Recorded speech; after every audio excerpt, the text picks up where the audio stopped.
एक समय ऐसा भी था इंसान जब एक जानवर था। ना कोई भाषा थी, ना समाज और ना कोई पहचान। वो सिर्फ अपने अस्तित्व के लिए लड़ने वाला एक शिकारी जीव था। ना उसे कल की चिंता थी, ना भविष्य का कोई सपना। हर दिन एक जंग थी, भूख, डर और मौत के बीच। यहीं से शुरू होता है जानवर से इंसान बनने का सफर। और उस सफर की सबसे पहली गूंज आज भी उन पुरानी गुफाओं की दीवारों पर सुनाई देती है। आज से अरबों साल पहले का वो समय जब धरती पर ना इंसान था, ना जानवर, ना पेड़ पौधे और ना ही कोई जीवित प्राणी। उस समय धरती सिर्फ एक उबलता हुआ आग का गोला थी, जो सूरज से भी ज्यादा खतरनाक दिखाई देती थी। ना कोई हवा थी, ना पानी, बस असहनीय गर्मी, अंधेरा और चारों तरफ तबाही। ये वही धरती है जिस पर आज हम खड़े हैं, लेकिन तब इसका वातावरण इतना विषैला था और इतना गर्म था कि जीवन की कल्पना तक नहीं की जा सकती थी। धीरे धीरे लाखों साल बीत गए, धरती ठंडी होने लगी, ज्वालामुखी शांत होने लगे और उस धरती पर पहले समुद्र बनने लगे। इन समुद्र में अलग अलग रासायनिक तत्व एक दूसरे के संपर्क में आने लगे और यहीं से शुरू हुई एक अद्भुत प्रक्रिया, जीवन की शुरुआत। सबसे पहले बने सूक्ष्म जीव, जिन्हें हम प्रोकैरियोटिक कोशिकाएं कहते हैं। ये इतने छोटे थे कि इन्हें देखने के लिए माइक्रोस्कोप की जरूरत पड़ती थी। यही सूक्ष्म जीव जीवन की पहली कड़ी थे। ना हाथ पैर, ना दिमाग, बस एक सरल सी कोशिका जो जीवन के पहिए को आगे बढ़ा रही थी। समय के साथ ये प्रोकैरियोटिक जीव विकसित होने लगे और फिर अस्तित्व में आए यूकैरियोटिक जीव। धीरे धीरे धरती का वातावरण बदलने लगा, पृथ्वी पर ऑक्सीजन की मात्रा बढ़ने लगी और समुद्र जीवों से भरने लगे। फिर आया एक ऐसा समय जिसने जीवन की दिशा ही बदल दी। इस दौर में हजारों नई प्रजातियां एक साथ विकसित हुई। मछलियां, कीड़े, जेलीफिश और कई अनोखे समुद्री जीव अस्तित्व में आए। पहली बार रीढ़ वाले जीव दिखाई देने लगे। जीवन तेजी से विकसित होने लगा और फिर कुछ जीव पानी से बाहर निकलकर धरती पर भी अपने पैर जमाने लगे। कुछ मछलियां धीरे धीरे विकसित होकर उभयचर यानी एम्फीबियम बन गई। इन्हें पहले पानी में और फिर धीरे धीरे जमीन पर रहने की ताकत मिली। इसके बाद आए सरीसृप, जिन्हें हम रेप्टाइल्स कहते हैं।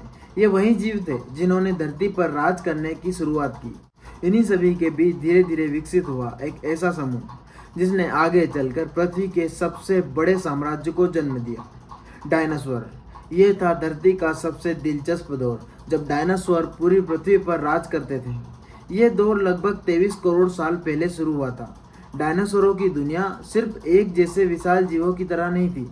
यह एक पूरी जैव और विविधता से भरी हुई दुनिया थी, जहाँ हर डायनासोर अपनी अलग पहचान और भूमिका निभाता था। जैसे बेक्रीसोरप अपनी लंबी गर्दन की मदद से ये आसमान छूते पेड़ों की ऊंचाई तक पहुंच जाते और वहां की पत्तियां आराम से चबाते थे। इतने विशाल शरीर और शांत स्वभाव के बावजूद इनके चारों ओर हमेशा सतर्कता बनी रहती थी, क्योंकि शिकारी हर कोने में छिपे रहते थे। वहीं ट्राइसेरोटॉप्स जैसे डायनासोर अपने बड़े और मजबूत सींगों के साथ नजर आते थे। स्वभाव से शांत, लेकिन जरूरत पड़ने पर अपने दुश्मनों से सीधे टकरा जाने वाले योद्धा। दूसरी ओर मांसाहारी डायनासोर की दुनिया कहीं ज्यादा खौफनाक थी।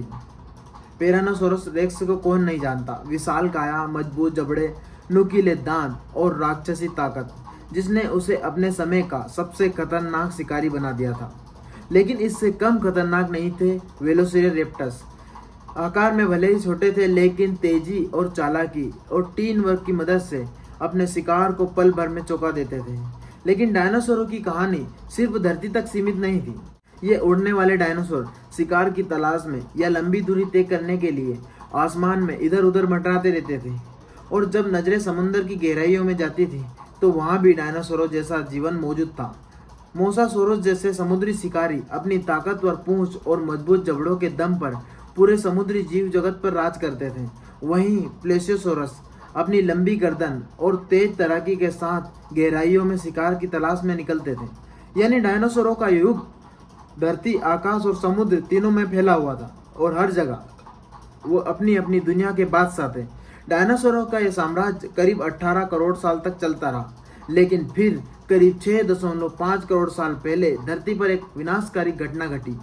एक विशाल उल्कापिंड मेक्सिको के युकाटन प्रायद्वीप में टकरा गया।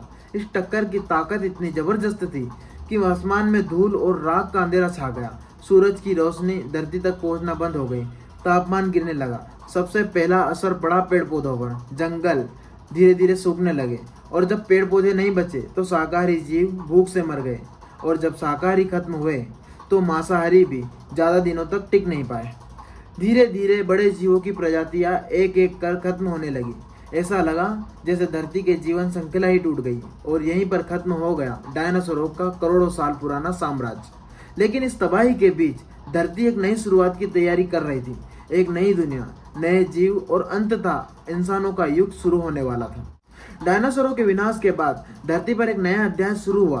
करोड़ों सालों तक दबे छिपे और डर के साए में जीने वाले छोटे छोटे स्तनधारी जीव अब आजाद थे। पहले ये जीव पेड़ों की झाड़ियों में, जमीन के नीचे बने बिलों में या चट्टानों की दरारों में छिपकर रहते थे, क्योंकि उस समय धरती पर डायनासोरों का राज था और किसी भी पल उनका शिकार हो जाना तय था। लेकिन अब वो डर मिट चुका था। वातावरण धीरे धीरे स्थिर हो रहा था और जीवन को एक बार फिर फैलने का मौका मिल रहा था। ये स्तनधारी जीवों की एक खासियत थी कि इनके शरीर पर पर्व होता था, जिससे ये बदलते तापमान में खुद को सुरक्षित रख पाते थे। ये अपने बच्चों को जन्म देते थे और उन्हें दूध पिलाते थे, जिससे उनकी संतानों के जीवित रहने की संभावना काफी बढ़ जाती थी। जैसे जैसे समय बीतता गया, स्तनधारियों ने अपने पर्यावरण के अनुसार खुद को ढालना शुरू किया। कुछ ने पेड़ों पर रहना जारी रखा, जहां उन्हें फल, पत्तियां और सुरक्षा मिलती थी। वहीं कुछ जमीन पर उतर आए और उन्होंने नई चुनौतियों का सामना करना सीख लिया। खुला आकाश, खुले शिकारी और लगातार बदलता मौसम। डायनासोरों के बाद धरती स्तनधारी जीवों से भर गई थी, लेकिन उनमें से कुछ खास प्रजातियां धीरे धीरे एक नए मुकाम की ओर बढ़ रही थी। इन्हें हम प्राइमेट्स कहते हैं, यानी वे जीव जिन्हें आज के इंसानों का सबसे नजदीकी पूर्वज माना जाता है। यही प्राइमेट्स आगे चलकर इंसानों के पूर्वज बनने वाले थे। प्राइमेट्स का विकास बेहद रोचक था। उन्होंने पेड़ों पर चढ़ना, शाखाओं पर छलांग लगाना और तेजी से भागना सीखा। धीरे धीरे उनके शरीर के अंगों में बदलाव आने लगे। उनकी उंगलियां ज्यादा लचीली होने लगी ताकि वे शाखाओं को मजबूती से पकड़ सके। उनके हाथ अब सिर्फ पकड़ने के लिए नहीं थे, बल्कि चीजों को घुमा फिरा कर समझने और उनका इस्तेमाल करने के लिए भी बनने लगे। सबसे बड़े बदलाव में से एक उनकी आंखों की स्थिति थी। अब उनकी आंखें सिर के सामने की ओर आ गई, जिससे उन्हें गहराई और दूरी का बेहतर अंदाजा होने लगा। यह बदलाव पेड़ों पर छलांग लगाने और शिकारी से बचने में बेहद मददगार साबित हुआ। समय के साथ प्राइमेट्स का दिमाग भी विकसित होने लगा। वे अब छोटे छोटे समूह में रहने लगे, मिलजुल कर भोजन ढूंढना और एक दूसरे को खतरे से सावधान रखना। यही थी सामाजिक जीवन की शुरुआत। समूहों में रहना और संकेतों के जरिए एक दूसरे से संवाद करना उनके दिमागी विकास का एक बड़ा कारण बना। धीरे धीरे शरीर में और भी बदलाव आने लगे। कुछ प्राइमेट्स ने जमीन पर ज्यादा समय बिताना शुरू किया। जो हाथ पहले शाखाओं पर लटकने के लिए काम आते थे, वही हाथ अब जमीन पर चलने में भी इस्तेमाल होने लगे हैं। रीढ़ की हड्डी में भी हल्का सा झुकाव आया और शरीर की बनावट ऐसी बनने लगी कि वो कुछ समय के लिए दो पैरों पर खड़े हो सके। यही वो पल था जब इंसान बनने की दिशा में पहला कदम रखा गया। दो पैरों पर खड़ा होना यह सिर्फ एक शारीरिक बदलाव नहीं था, बल्कि एक नई सोच, एक नए दृष्टिकोण और धरती पर आने वाले सबसे जटिल जीव मनुष्य की शुरुआत का संकेत था। आज से लगभग 20 लाख साल पहले इंसानी विकास की यात्रा ने एक नया मोड़ ले लिया। इसी समय होमो इरेक्टस का उदय हुआ। होमो इरेक्टस का अर्थ है सीधा खड़ा होकर चलने वाला मानव। यह हमारे पूर्वजों की इवोल्यूशनरी कड़ी का एक बेहद अहम पड़ाव था। होमो इरेक्टस न सिर्फ दिखने में प्राइमेट्स से अलग था, बल्कि इसकी क्षमताएं भी कहीं ज्यादा विकसित हो चुकी थी। इनका मस्तिष्क पहले की तुलना में बड़ा और ज्यादा जटिल हो चुका था, जिससे सोचने, समझने और समस्याओं को हल करने की क्षमता बढ़ी। ये पूरी तरह दो पैरों पर सीधा चल सकते थे, जिससे इन्हें लंबी दूरी तय करने में काफी आसानी होती थी। होमो इरेक्टस ने सिर्फ चलना ही नहीं सीखा, बल्कि अपने हाथों का इस्तेमाल औजार बनाने के लिए भी करना शुरू किया। पत्थरों को तराश कर हथियार बनाना, लकड़ियों से साधारण उपकरण तैयार करना, यह सब अब उनके रोजमर्रा के जीवन का हिस्सा बन चुका है। लेकिन जो चीज उनके जीवन में सबसे बड़ा बदलाव लेकर आई, वो थी आंख का प्रयोग। आंख को नियंत्रित करना और उसका सही इस्तेमाल करना मानव इतिहास का सबसे बड़ा क्रांतिकारी खोजों में से एक है। आंख से खाना पकाना संभव हुआ, जिससे भोजन ज्यादा सुरक्षित हुआ और पोषण भी बढ़ा। आग ने उन्हें ठंड से बचाया, जिससे अब वे ठंडे इलाकों में भी जीवित रह सकते थे। और सबसे अहम, आग ने उन्हें रात के अंधेरे और जंगली जानवरों से सुरक्षा दी। इन सब के साथ साथ एक और बड़ा बदलाव भी हुआ।